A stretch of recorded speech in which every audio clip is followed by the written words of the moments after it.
Hi friends! Thanks for tuning in. If you like this video, please give it a like, comment below, and take a moment to subscribe to our channel. Welcome to Penhold, Alberta. This small town is located in central Alberta, just about 16 kilometers south of Red Deer.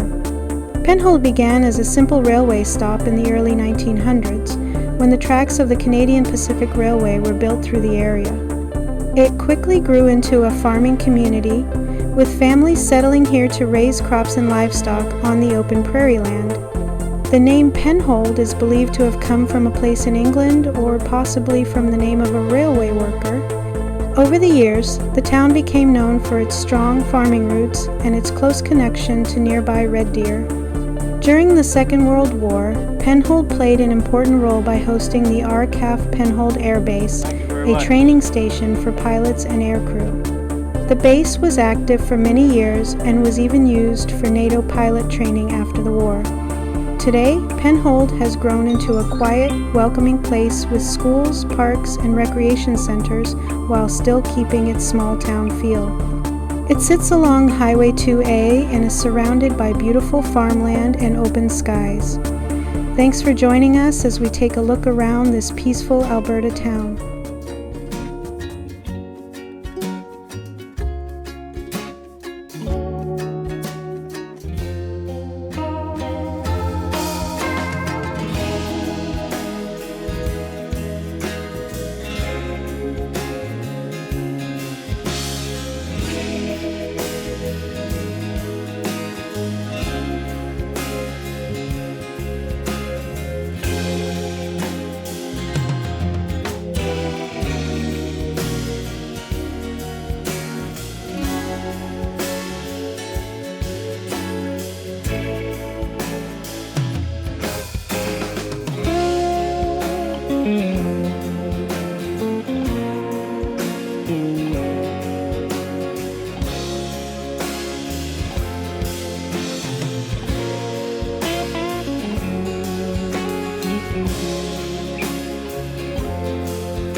Thanks for watching!